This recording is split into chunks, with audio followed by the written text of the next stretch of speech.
नमस्कार विद्यार्थियों, मैं दीपक रोल संकल्प क्लासेस के YouTube चैनल पे आपका हार्दिक स्वागत करता हूँ। जैसा कि हमारा टॉपिक चल रहा था राजस्थान में जनजातीय आंदोलन, और लास्ट क्लास में हमने पढ़ा था गोविंद गिरी का भगत आंदोलन। आज जो हम डिस्कस करने जा रहे हैं, ये करने जा रहे हैं एकी आंदोलन या भोमट आंदोलन। तो एकी या भोमट आंदोलन जो है ये चलाया है मोतीलाल तेजावत ने। तो मोतीलाल तेजावत के द्वारा ये आंदोलन स्टार्ट किया गया। अब इसे दो नाम दिए गए हैं। एक नाम तो दिया गया है एकी आंदोलन, एक नाम दिया गया है इसको भोमट आंदोलन। तो पहले देखिए कि इसको एकी क्यों कहते हैं। एकी इसलिए कहा जाता है कि भीलों में दो वर्ग थे। मैंने आपको बताया था भोमिया भील और ग्रासिया भील, ये मैंने आपको बताया था। तो इन दोनों वर्गों में जो भेदभाव था, आपस में जो सामाजिक दूरियां थी, इन दोनों वर्गों को एक करने के लिए चलाया था। इसलिए तो इसको क्या बोला गया, एकी आंदोलन।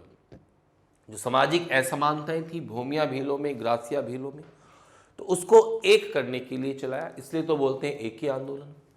भोमट इसलिए कहा गया कि मेवाड़ के जिस क्षेत्र में भीलों का सकेंद्रण अधिक था, जहां भीलों की जनसंख्या अधिक थी, उस केंद्र को बोलते हैं भोमट। तो इसलिए इसको कहा गया है भोमट आंदोलन।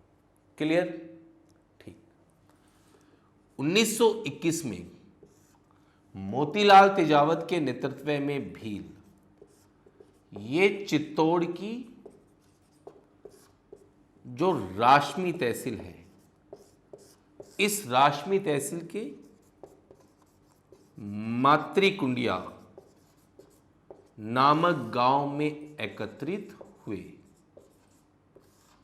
इस गांव में एकत्रित हुए और इन्होंने मेवाड़ के जो शासक थे फतेह सिंह, उनके सामने अपनी 21 मांगे रखी, 21 मांगे पहुंचाई उन तक। इन 21 मांगों को बोला गया है मेवाड़ की पुकार। ठीक है, तो मेवाड़ की पुकार के अंतर्गत कुल कितनी मांगे थी? 21, जो मोतीलाल तेजावत के नेतृत्व में भीलों ने मेवाड़ की सरकार तक पहुंचाई, मेवाड़ के शासन तक पहुंचाई।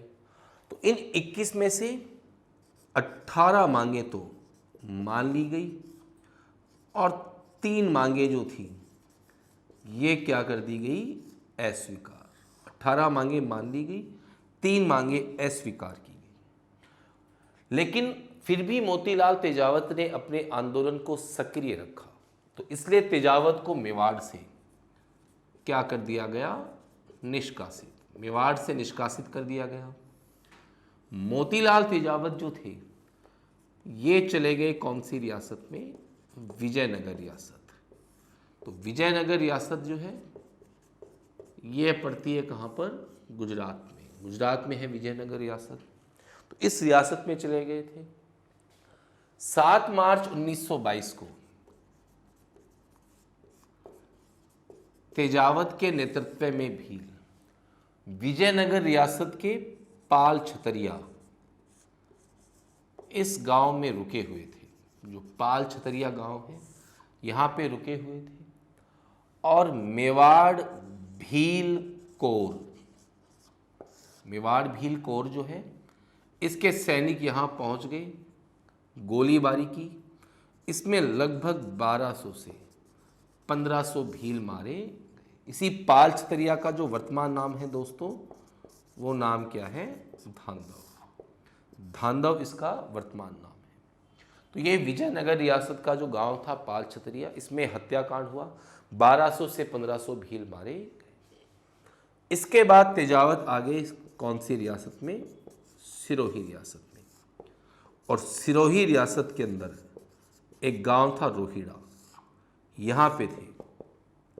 7 अप्रैल 1922 को, यानी ठीक 1 महीने बाद, तेजावत अपनी भीलों के साथ रुके हुए थे।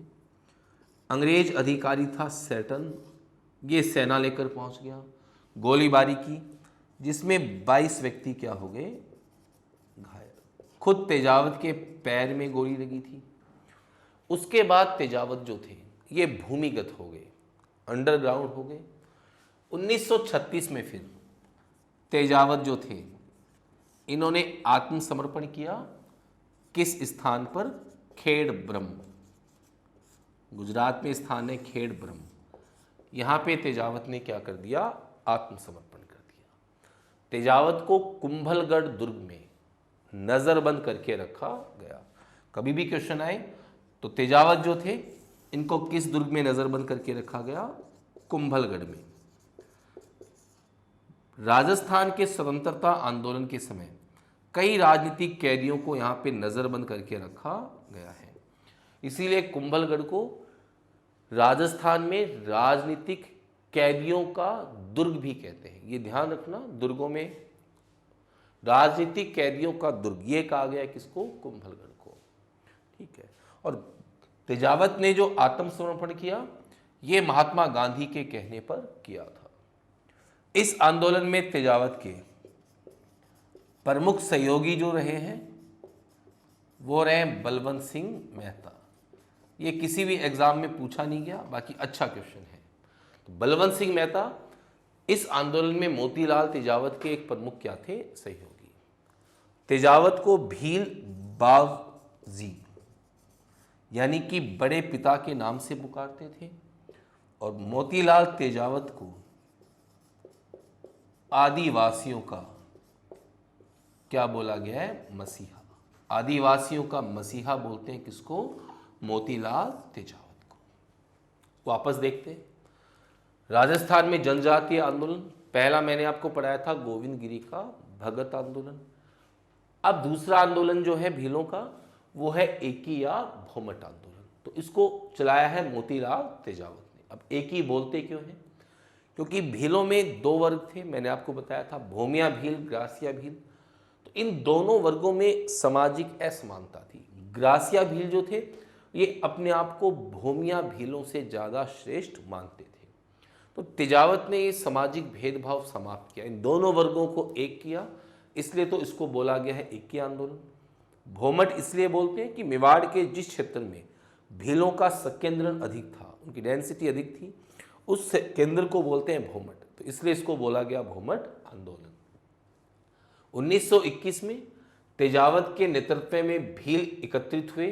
चित्तौड़ डिस्ट्रिक्ट की राशमी तहसील है, इस राशमी तहसील के मातृकुंडिया नामक गांव में स्थान जो है मातृकुंडिया।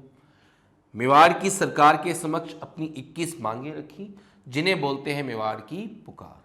तो इनमें से 18 मांगे मान ली, 3 अस्वीकार की। फिर भी आंदोलन सक्रिय रखा मोतीलाल तेजावत ने, तो इनको मेवाड़ से निष्कासित कर दिया गया।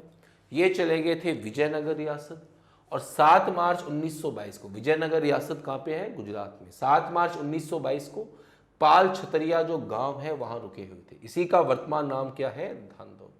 तो मेवाड़ भील कोर के सैनिक पहुंचे, गोलीबारी की, इसमें लगभग 1200 से 1500 भील मारे गए। ठीक है। इसके बाद ये आ गए सिरोही रियासत, इसके रोहिड़ा गांव में थे। 7 अप्रैल 1922 को यहाँ पे रुके हुए थे। तो अंग्रेज अधिकारी था सैटन, इसने इस गांव को घेर के गोलीबारी की, इसमें 22 व्यक्ति घायल हो गए। खुद तेजावत के पैर में गोली लगी और ये फिर भूमिगत हो गए। 1936 में इन्होंने आत्मसमर्पण किया गुजरात के खेड़ ब्रह्म नामक स्थान पर ईडर पुलिस के सामने। ध्यान रखना, समर्पण ईडर पुलिस को किया खेड़ ब्रह्म नामक स्थान पे। तो उसके बाद तेजावत को नजरबंद रखा गया कुंभलगढ़ में। ठीक है। बलवंत सिंह मेहता ये मोतीलाल तेजावत के प्रमुख सहयोगी थे। भीलों के मध्य मोतीलाल तेजावत ये बावजी के नाम से प्रसिद्ध थे। बावजी का अर्थ होता है बड़े पिता, और इन्हें बोला गया है आदिवासियों का मसीहा। आदिवासियों का मसीहा ये बोला गया मोतीलाल तेजावत को। ठीक है। तो ये हमने पढ़ा आज अभी मोतीलाल तेजावत का एकी या भोमट आंदोलन। क्लियर? आप इसका स्क्रीनशॉट ले लो ताकि आप नोट्स बना सकें इस हिसाब से। ठीक है। नेक्स्ट हम जो पढ़ रहे हैं, जिस जनजाति के अंदर आंदोलन चला है वो है मीणा। मैंने आपको बताया था राजस्थान में 3 जनजातियों ने आंदोलन चलाया है। एक तो थे भील, एक मीणा और एक मेव। तो भीलों के 2 आंदोलन थे, भगत आंदोलन गोविंदगिरी के द्वारा, और एक था एकिया भौमट आंदोलन, ये था मोतीलाल तेजावत के द्वारा। तो इनको हमने अभी डिस्कस किया। अभी पढ़ते हैं मीणा आंदोलन की, मीणाओं के द्वारा क्यों आंदोलन किया गया। चलिए,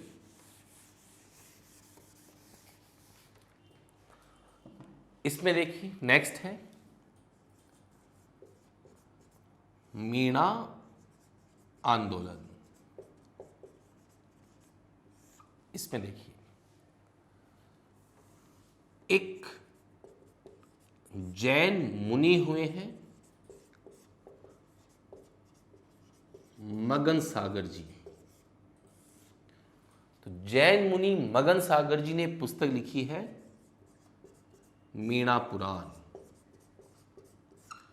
इस पुस्तक में इन्होंने लिखा है कि मीणा जो थे ये प्रारंभ में क्या थे, शासक थे। इनका राज्य बताया है कहां पर, ढूंढाड़। तो जयपुर के आसपास का क्षेत्र है उसे ढूंढाड़ कहते हैं, ठीक है। तो इनका राज्य जो बताया है वो बताया है कहां पर, ढूंढाड़। तो मीणा जो थे इन्होंने दौसा के जो बड़गुजर जाति है इससे परेशान थे मीणा शासक। तो दौसा के बड़गुजरों के खिलाफ मीणाओं ने नरवर है मध्य प्रदेश में, नरवर से बुलाया था राजस्थान में कछवाहा वंश को स्थापित करने वाले कछवाहों के सरदार तेजकर्ण, या इसी को बोलते हैं दूल्हे राय, इसे बुलाया नरवर से दौसा के बड़ गुजरों के खिलाफ। तो पहले तो मीणाओं ने और कछवाहों ने मिलकर दौसा के बड़ गुजरों को पराजित किया, ठीक है। लेकिन बाद में कछवाहों ने मीणाओं को ही पराजित कर दिया था 1137 में, ठीक है। क्लियर ये चीज। पहले तो मीणाओं ने और कछवाहों ने मिलकर बड़ गुजरों को हराया, लेकिन बाद में कछवाहों ने मीणाओं को ही पराजित कर दिया। क्लियर। अब कछवाहा शासकों ने जिन मीणाओं को कृषि के लिए भूमि प्रदान की वो मीणा तो कहलाए जमींदार मीणा, जो सवाई माधोपुर, करौली, दौसा इस साइड में है, लालसोट, वो तो हो गए जमींदार मीणा जिन्हें खेती करने के लिए भूमि प्रदान की। और जिन मीणाओं को रियासत की सुरक्षा या चौकीदारी सौंपी वो कहलाए चौकीदार मीणा। तो ये जमींदार मीणा, ये चौकीदार मीणा। अब रियासत में कोई भी चोरी हो जाती, उस चोरी का भुगतान इन चौकीदार मीणाओं को करना पड़ता था, ठीक है। क्लियर। तो कुछ समय तक तो भुगतान किया चौकीदार मीणाओं ने, पर बाद में चौकीदार मीणाओं ने खुद ही चोरी करना प्रारंभ कर दिया। ये खुद ही चोरी करने लगे थे चौकीदार मीणा, तो बाद में इन्होंने खुद ही चोरी करना प्रारंभ किया। 1924 में सरकार ने एक एक्ट बना दिया, क्रिमिनल ट्राइब एक्ट। वरना पहले जो थी भारत सरकार जो थी अंग्रेजों की उस समय, वो जनजातियों के आपसी मुद्दों में किसी प्रकार का हस्तक्षेप नहीं करती थी। पर बाद में फिर 1924 में बनाया गया क्रिमिनल ट्राइब एक्ट। तो इसके कारण फिर 1930 में जो जयपुर रियासत थी, उस जयपुर रियासत ने एक कानून बनाया, जरायम पेशा कानून। अब जरायम पेशा कानून में था क्या कि 12 वर्ष से अधिक आयु के जो भी मीणा थे उनको सुबह व शाम थानों में उपस्थित होकर हाजिरी देनी होती थी। ये इस जरायम पेशा कानून में था। जयपुर रियासत ने बनाया कि 12 साल से अधिक आयु के जो भी मीणा हैं उन्हें सुबह और शाम अपने निकटवर्ती थानों में हाजिरी देनी पड़ेगी। तो इस जराइम पेशा कानून के विरोध में 1933 में गठन किया गया मीणा क्षेत्रीय सभा का, ये गठन किया गया।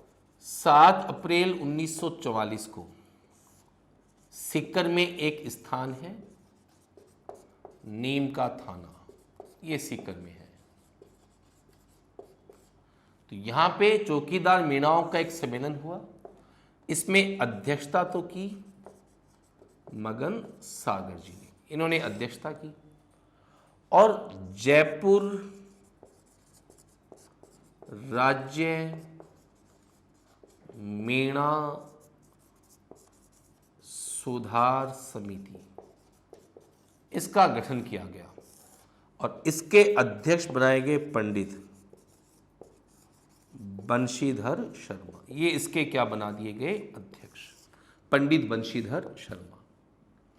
क्लियर ये चीज? नेक्स्ट देखिए, 30 दिसंबर 1945 और 1 जनवरी 1946 को उदयपुर में एक सम्मेलन हुआ। सम्मेलन हुआ किसका? अखिल भारतीय देशी राज्य लोक परिषद का, इसका सम्मेलन हुआ, अखिल भारतीय देशी राज्य लोक परिषद का। तो इसकी अध्यक्षता की पंडित जवाहरलाल नेहरू ने। पंडित जवाहरलाल नेहरू जो थे, इन्होंने इस अखिल भारतीय देशी राज्य लोक परिषद की अध्यक्षता की। तो इस समय पंडित नेहरू से मिले थे ठक्कर बापा। ठक्कर बापा जो है, इन्हें पिछड़ी जातियों का मसीहा कहा जाता है। ठक्कर बापा ने नेहरू से मुलाकात की, इस एक्ट के बारे में बताया। नेहरू ने पत्र लिखा मिर्जा इस्माइल को।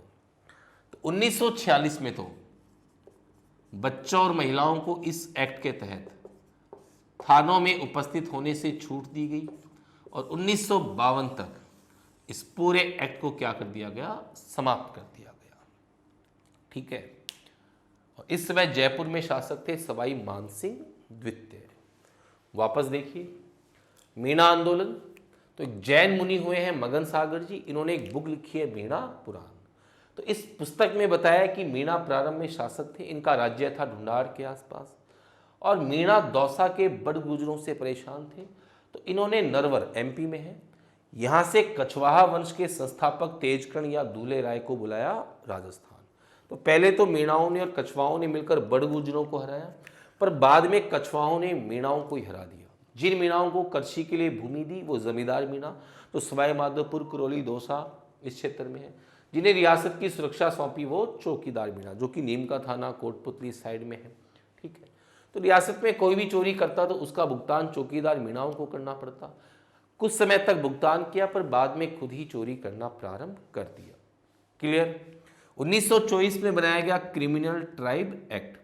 तो इसमें इस कानून के तहत ही फिर बनाया गया 1930 में जयपुर रियासत के द्वारा जराइम पेशा कानून। अब इस कानून में प्रावधान क्या था कि 12 साल से अधिक आयु के जो भी मीणा हैं, उनको सुबह और शाम थानों में उपस्थित होकर क्या देनी पड़ेगी?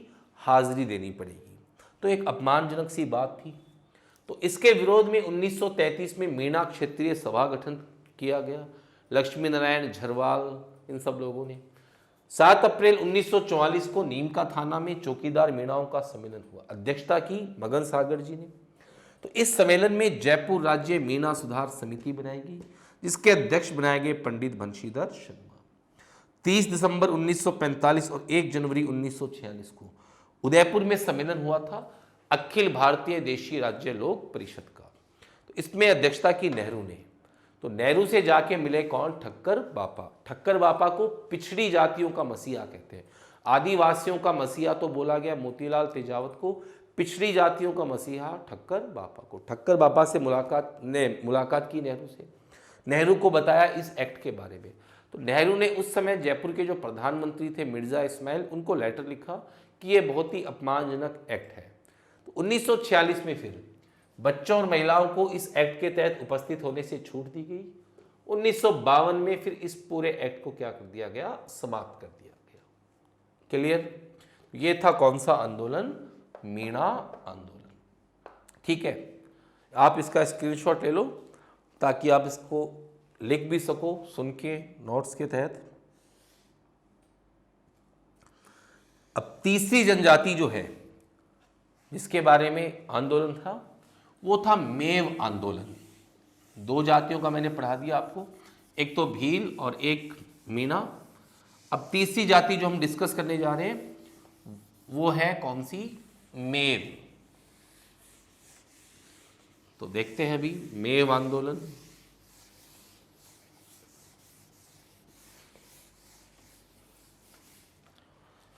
चलिए इसको मैं थोड़ा और साफ कर लेता हूं।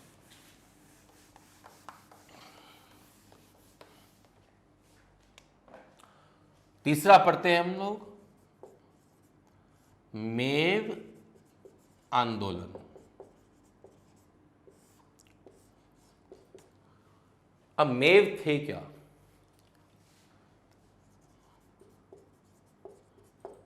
औरंगजेब जो मुगल शासक हुआ था उसके समय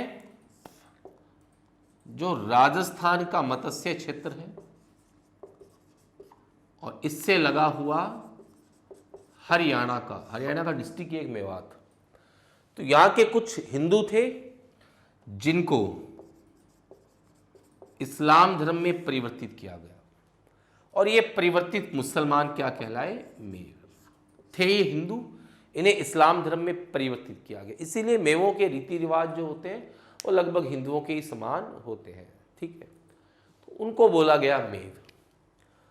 अब मेव जो थे मुख्यतः क्या थे, किसान थे।